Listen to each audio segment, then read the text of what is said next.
Chapter 4. The Valley of Fear.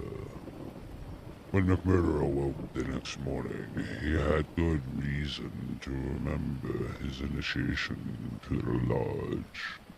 His head ached with the effect of the drink, and his arm, where he had been branded, was hot and swollen.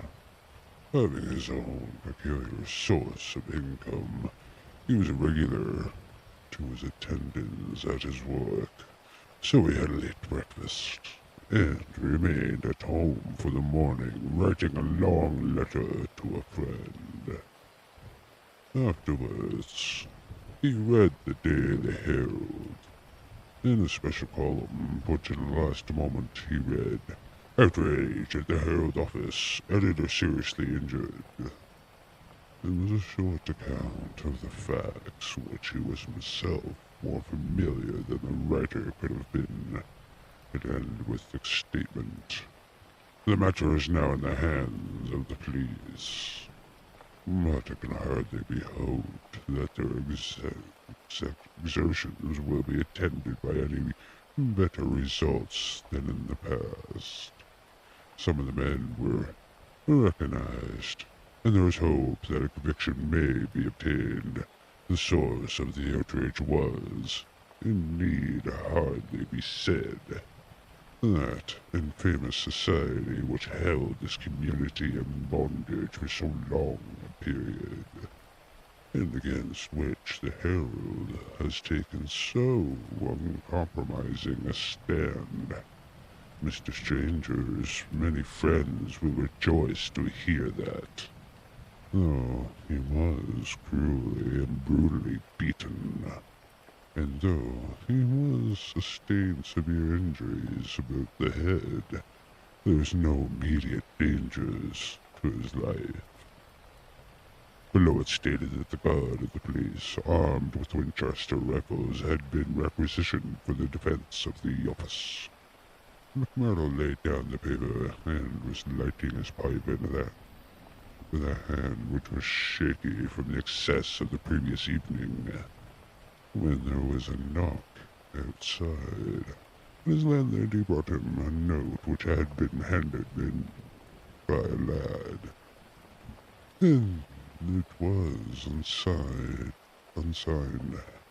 and ran thus.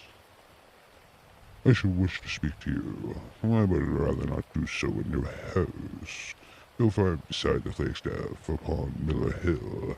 If you come there now, I have something which is important for you to hear, and for me to say." McMurdo read the note twice with the utmost surprise, for he could not imagine what it meant, or who was the author of it. He had been in a feminine hand. He might have imagined that it was the beginning of one of those adventures which he had been familiar with in his past life. But it was the writing of a man, and of a well-educated one, too. Finally, after some hesitation, he determined to see the matter through. Miller Hill is an ill-kept public park in the very center of town. In summer is favorite resort of the people, but in winter is it desolate enough.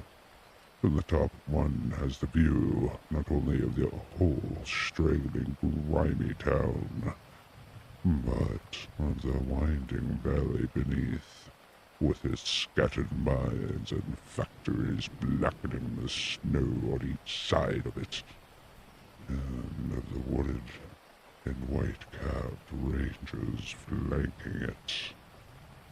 McMurdo strode up the winding path, hedged in evergreens, until he reached the deserted restaurant which forms the center of summer gaily.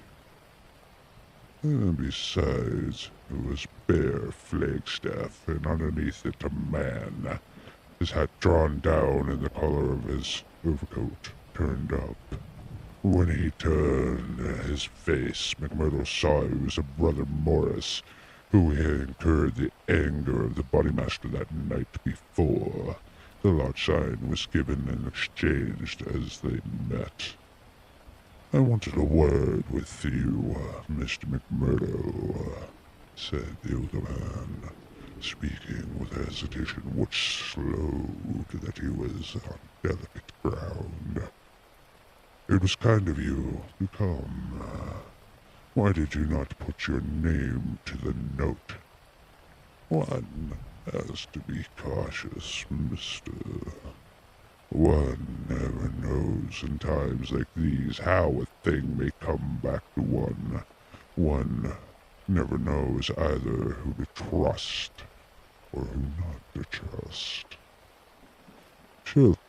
Surely one may trust brothers of the lodge. No, not always," cried Morris with reverence. "Whatever we say, even what we think, seems to go back to that man McGinty." "Look here," said McMurdo sternly. "It was only last night, as you know well, that I swore good faith to our Bodymaster. Why would you be asking me to break my oath?" "If that is the view you take," said Morris sadly, "I can only say that I am sorry I gave you the trouble to come and meet me. Things come to a bad pass when two free citizens cannot speak their thoughts to each other." McMurdo, who had been watching his companion very narrowly, relaxed somewhat in his bearing. "Sure, I spoke for myself only," said he. "I'm a newcomer, as you know, and I'm a stranger to it all. It is not for me to open my mouth, Mr. Morris. And if you think to say anything I am here to hear it. And to take back to Boss McGinty," said Morris bitterly. "Indeed, then you do me injustice there," cried McMurdo. "For myself, I am loyal to the lodge, and I shall tell you straight, but I would be a poor creature if I were to repeat any other what you might say to me in confidence. It would go no further than me, though I warn you that you may get neither help nor sympathy. I have given up looking for either one or the other," said Morris. "I may be putting my very life in your hands by what I say, but bad as you are, and it seemed to me last night that you were shaping to be as bad as the worst. Still, you are new to it, and your conscience cannot yet be hardened as theirs. This is why I thought to speak with you. Well, what is it you have to say? If you give me away, may curse be on you." "Sure," I said, "I would not. I would ask you then, when you joined the Freeman Society of Chicago and swore vows of charity and fidelity, do you ever cross your mind you might find it would lead to crime?" "If you call it crime," McMurdo said, "call it crime," cried Morris, his voice vibrating with passion. "You have seen little of, if you call it anything else. Was it crime last night when an old man old enough to be your father was beaten till blood dripped from his white hairs? Was that crime? What else would you call it?" "There is some would say it was war," said McMurdo.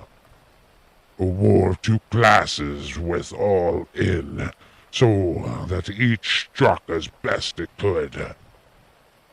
What did you think such a thing when you joined the Freeman Society of Chicago?" No, I'm bound to say I did not.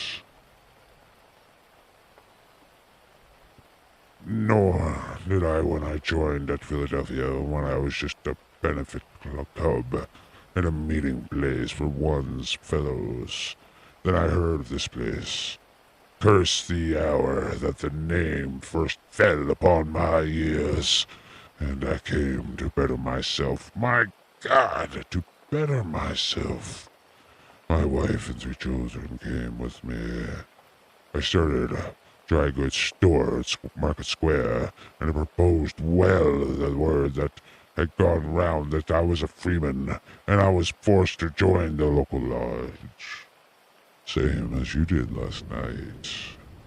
I have the badge of shame on my forearm and something worse branded on my heart.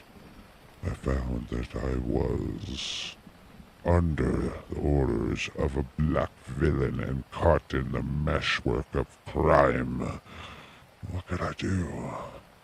Every word I said to make things better was taken as treason, same as it was last night. I can't get away, for all I have in the world is in my store. And if I leave the society, I know well it means murder to me, and God knows to my wife and children. Oh, man. It was awful. It is awful. Awful. He put his hands to his face, and his body shook with convulsive sobs. McMurdo shrugged his shoulders.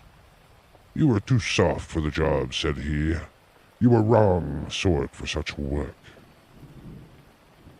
If I had a conscience and a religion, but they made me a criminal among them. I was chosen for a job. If I backed down, I knew well what would come to me. Maybe a coward. Maybe it's the thought of open poor, or my poor little woman and the children that makes me one. Anyhow, I went. I guess it will haunt me forever. It was a lonely house, 20 miles from here, over the range yonder. I was told, off for the door, same as you were last night. They could not trust me with the job. The others went in, and when they came out, their hands were crimson to the wrists. As we burned away, a child was screaming out of the house behind us. It was a boy, 5, who had seen his father murdered. I nearly fainted, the horror of it, and I had to keep a bold and smiling face. For well I knew that if I did not, it would be out of my house that they would come next with the bloody hands, and it would be my little Fred that would be screaming for his father. But I was a criminal then, part sharer in a murder, lost forever in this world and lost also in the next. I am a good Catholic, but the priest would have no word with me when he heard that I was a scour, and I was excommunicated from my faith. That's how it stands with me. And I see you going down the same road, and I ask you, the end is to be. Are you ready to be cold-blooded murderer also? Or can we do anything to stop it? What would you do? Asked McMurdo abruptly. You would not inform. God forbid, cried Morris. Surely the very thought would cost me my life. That's well, said McMurdo. I'm thinking that you are a weak man, and that you make too much of the matter. Too much?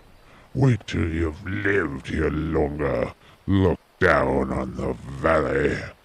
See the cloud of 100 chimneys over the shadows it. I tell you that the cloud of murder hangs thicker than the lower than that, even the heads of the people. This is the valley of fear, the valley of death. And the terror is in the hearts of the people, the dusk till dawn. Wait, young man, and you will learn for yourself. Well, I'll let you know what I think when I have seen more, said McCurdy carelessly. What is this very clear, that is you are not the man for the place, and that you sooner you sell out, if only it gets a dime dollar for the business is worth, the better it will be for you. What you said is safe with me, but if I thought you were an informer. No, no, cried Morris piously. Well, let the rest at that. I hear what you said in mind, and maybe someday I'll come back to it. I expect you meant kindly by speaking to me like this. Now, I'll be getting home. One word before you go, said Morris. We may have been seen together. They may want to know what we have spoken about. Ah, that's well thought of. I offer you a desk chip in my store. I offer you a clerkship in my store, and I refuse it. That is our business. Well, so long, Brother Morris, and may you find things go better with you in the future. That same afternoon, as McMurdo sat smoking, lost in thought beside the stove of his sitting room, a door swung open and framework was filled with the huge figure of Boss McGinty. He passed the sign, and seating himself opposite of the young man, he looked at him steadily for some time, and the look was steadily returned. I'm not much of a visitor, Brother McMurdo, he said at last. I guess I'm too busy over with the folk that visit me, but I thought I'd stretch a point and drop down to see you in your own house. I'm proud to see you here, Counselor, McMurdo answered heartily, bringing his whiskey bottle out of the cupboard. It is an honor that I had not expected. How's the arm? Asked the boss.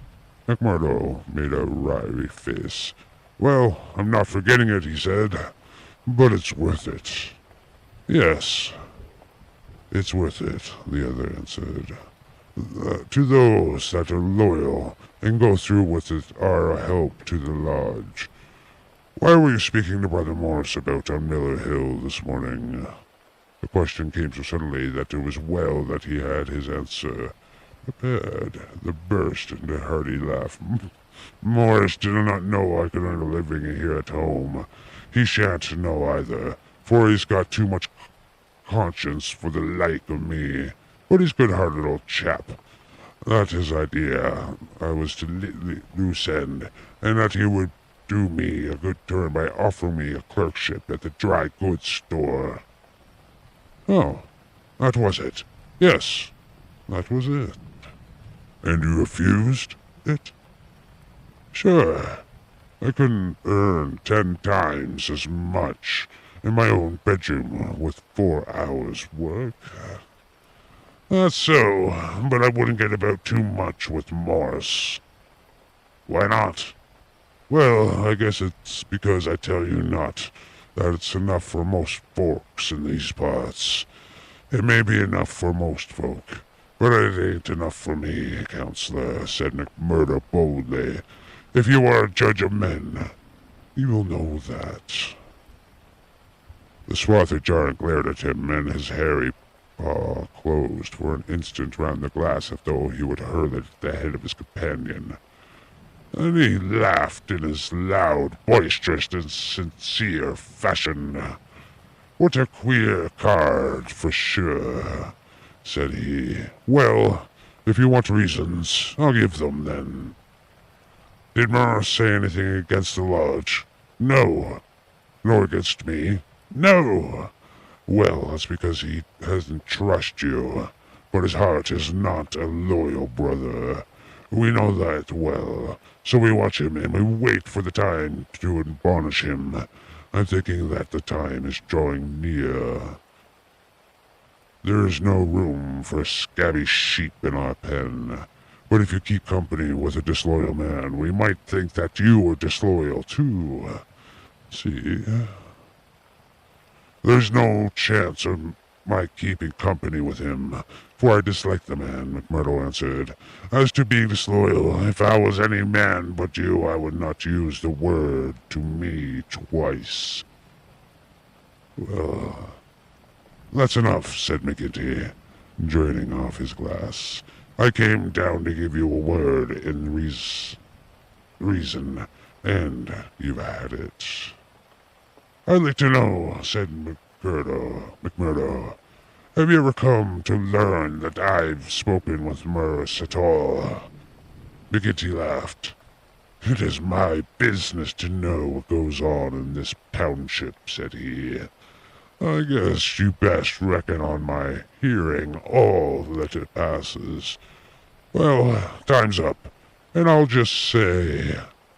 But this leave-taking was cut short on a very unexpected fashion. With a sudden crash, the door flew open, and 3 frowning, intent faces glared in at them from under the peaks of police caps. McMurdo sprang to his feet and half drew his revolver, but his arm stopped midway. He became conscious that 2 Winchester rifles were leveled at his head. A man in uniform advanced into the room, a 6-shooter in his hand. He was Captain Morwen, once of Chicago, and now the mine constable. He shook his head with a half-smile at McMurdo. I thought you'd be getting into trouble, Mr. Crooked McMurdo of Chicago, said he. Can't keep out of it, can you? I'll take your hat and come along with us. I guess you'll pay for this, Captain Morwen, said McGinty. Who are you, I'd like to know, to break into a house into this fashion and molest honest law-abiding men? You are standing out in this deal, Counselor McGinty, said the police captain. We were not out after you, but after this man, McMurdo. It is for you to help, not to hinder us in our duty. He is a friend of mine, and I'll answer for his conduct, said the boss. By all accounts, Mr. McGinty, you have to answer for your own conduct some of these days, the captain answered. This man, McMurdo, was a crook before he came here, and he's a crook still. Cover him, patrolman, while I disarm him. There's my pistol, said McMurdo coolly. Maybe, Captain Morwen, if you and I were alone face to face, you would not take me so easily. Where's your warrant? Asked McGinty. By gar, a man might as well live in Russia as in Vermisia while folks like you are running the police. It's capitalist outrage, and you'll hear more of it, I reckon. You do you think your duty the best way you can, Counselor? We'll look after us. What am I accused of? Asked McMurdo. Of being concerned of the beating of an old editor strange at the Herald's office. It wasn't your fault that it isn't a murder charge. Well, if that's all you have against him, cried McGinty with a laugh, you can save yourself a deal of trouble by dropping it right now. This man was with me in the saloon playing poker up to midnight, and I can bring a dozen to prove it. That's your affair, and I guess you can settle it in court tomorrow. Meanwhile, come on, McMurdo, and come quietly if you don't want a gun across your head. You stand wired, Mr. McGinty, for I warn you, I will stand no resistance when I'm on duty. So determined was the appearance of the captain that both McMurdo and his boss were forced to accept the situation. The latter managed to have a few whispered words with the prisoner before they parted. What about? He jerked his thumb upward slightly to the coining plant. All right, whispered McMurdo, who had devised a safe hiding place under the floor. I bid you goodbye, said the boss, shaking hands. I'll see Riley, the lawyer, and take the defense upon myself. Take my word for it that they won't be able to hold you. I wouldn't bet on that. Guard the prisoner, you two, and shoot him if he tries any games. I'll shut the house before I leave.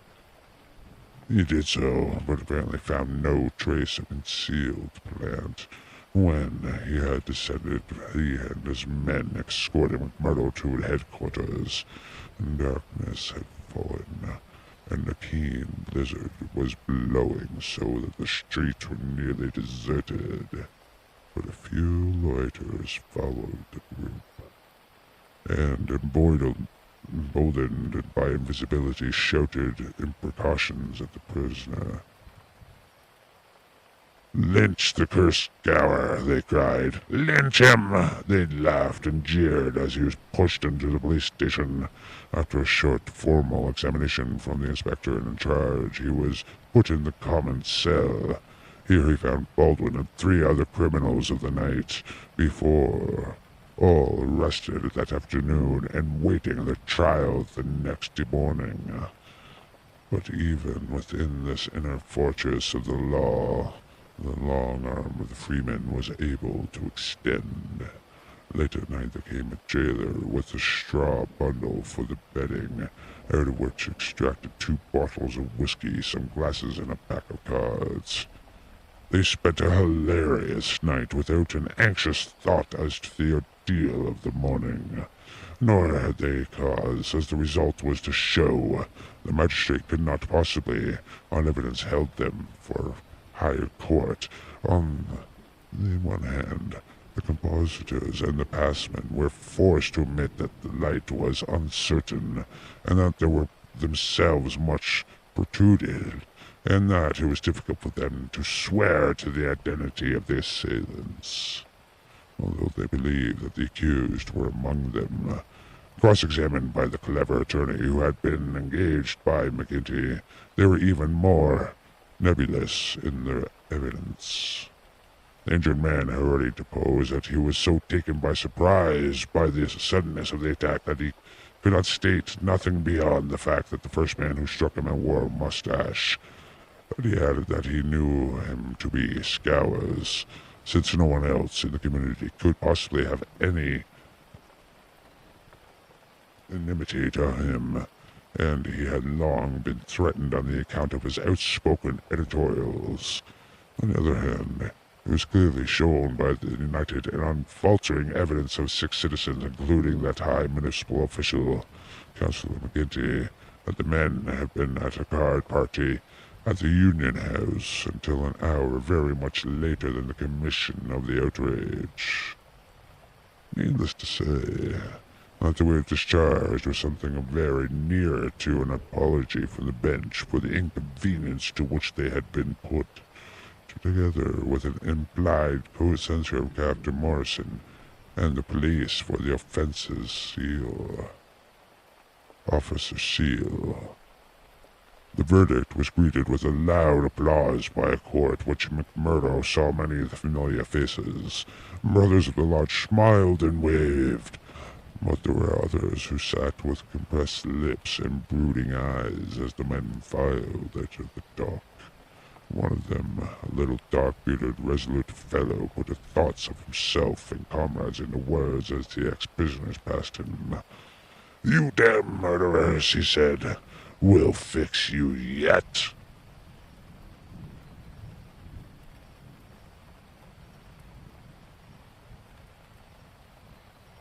Rather short chapter, but